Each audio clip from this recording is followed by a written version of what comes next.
Tamba, comme vous le savez, a réservé un accueil exceptionnel au président hier et à sa délégation.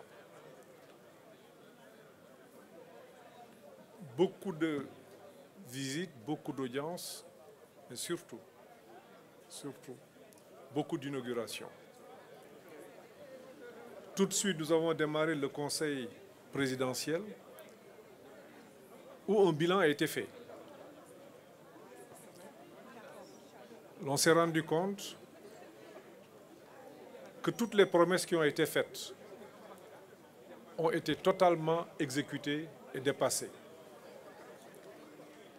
C'était 83 promesses, 83 mesures pour un coût de 201 milliards. Aujourd'hui, l'État a investi plus de 650 milliards dans le secteur des infrastructures, dans le secteur de l'agriculture, dans le secteur de l'élevage, mais aussi dans l'éducation et la formation.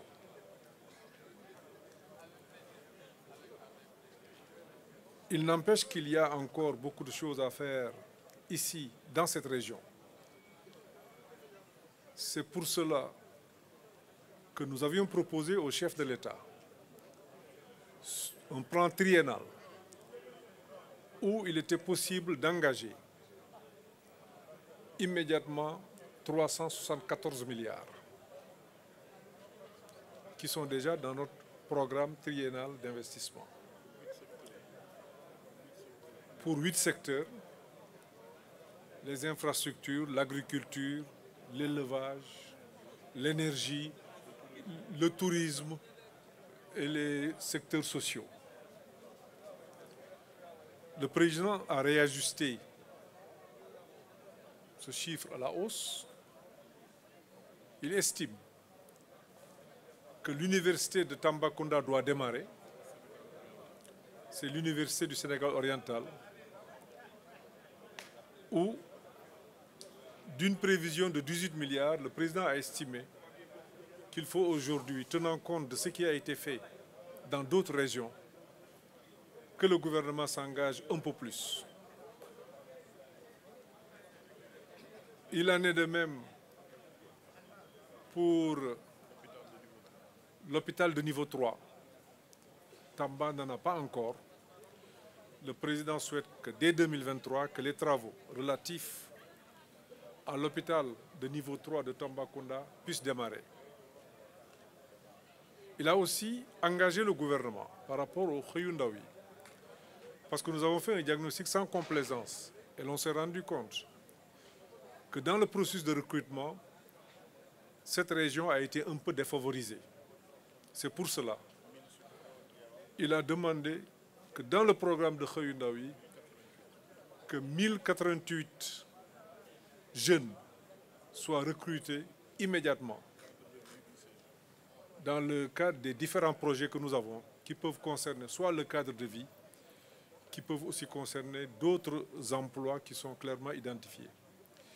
Il a aussi demandé à nos structures financières, l'ADER ou les 3 FPT, de renforcer aussi les moyens mis à la disposition de Tambacounda, parce que là aussi, par souci d'équité et par souci de transparence, il estime que Tamba devrait en avoir un peu plus comparativement aux autres régions qui certainement ont pu bénéficier de ces programmes et projets. Mais demain, tout cela va être stabilisé en Conseil des ministres et on va finaliser et nous mettrons à votre disposition l'ensemble des éléments d'information pour montrer les engagements importants que le président va faire pour Tambacounda et le gouvernement mettra en œuvre ces orientations du président de la République dans tous les domaines, donc les 8 secteurs que j'ai cités tout à l'heure, les infrastructures, où nous prévoyons de mettre à peu près 253 milliards, l'énergie, 39 milliards, l'agriculture, 12 milliards, l'hydraulique, 10 milliards, l'éducation, 109 milliards. C'est là où il y a eu quand même des progrès importants. Et dans le domaine de la santé, près de 51 milliards. Demain, nous ferons un tableau détaillé pour donner la répartition exacte des 500 milliards que le gouvernement va engager dans les 3 années à venir pour le compte de la région de Tambacounda. Je vous remercie.